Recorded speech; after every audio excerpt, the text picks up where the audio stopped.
সিরাজগঞ্জের কামারখন্দে মাইক্রোবাস ও সিএনজি চালিত অটোরিকশা সংঘর্ষে 2 ভাই সহ নিহত হয়েছেন 6 জন। তারা সবাই সিএনজির যাত্রী। তাদের মধ্যে 2 পরিবারের 4 ভাইও রয়েছেন। দুপুরে সিরাজগঞ্জ নলকা আঞ্চলিক সড়কের ভদ্রঘাটে এই দুর্ঘটনা ঘটে। সরু সড়ক ও মাইক্রোবাসের দ্রুত গতির কারণে দুর্ঘটনা বলে জানান প্রত্যক্ষদর্শীরা।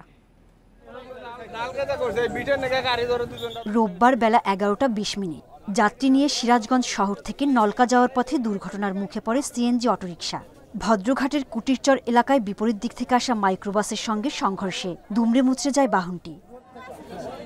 ঘটনাস্থলেই মারা যান সিএনজিতে থাকা 2 ভাইসহ 3 জন। হাসপাতালে মৃত্যু হয় আরও 3 জনের। নিহতদের মধ্যে রয়েছেন নওগাঁ ইউনিয়ন জামাতে ইসলামীর সভাপতি নুরুজ্জামান এবং তার ভাই তারেক রহমান।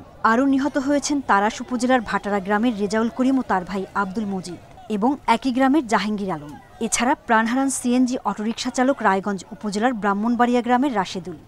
মাইকোটার পাশে একটা অটো ভ্যান ছিল, অটো ভ্যানটাকে বাঁচানোর ক্ষেত্রে মাইকোটা রং সাইডে চলে আসে। এই রাস্তায় ভিড়ের কারণে প্রায় এখানে অ্যাক্সিডেন্ট হয়। এই 6টা অ্যাক্সিডেন্ট এখানে হলো। এই রাস্তায় অ্যাক্সিডেন্টের কারণে হলো এই ভিড়টা। এক সাইডের রাস্তা সারছে আর এক সাইডের রাস্তা সারে নাই। দুর্ঘটনার খবর পেয়ে হতাহতদের উদ্ধার করে হাসপাতালে নেয় পুলিশ ও ফায়ার সার্ভিস। তবে দ্রুত পালিয়ে যায় মাইক্রোবাসের চালক। একটা মাইক্রোর সাথে সিএনজির দুর্ঘটনা হয় এই কুটিরচর নামক স্থানে হাই রোডের উপর। তো এই সংবাদ পেয়ে আমরা আসার পরে 3 জন স্পট ডেথ পাই এবং তাদেরকে আমরা পোস্টমর্টমের জন্য হাসপাতালে প্রেরণ করছি। নিহতদের পরিবারকে জেলা প্রশাসনের পক্ষ থেকে 20,000 টাকা করে সহায়তার ঘোষণা দেওয়া হয়। Independent news.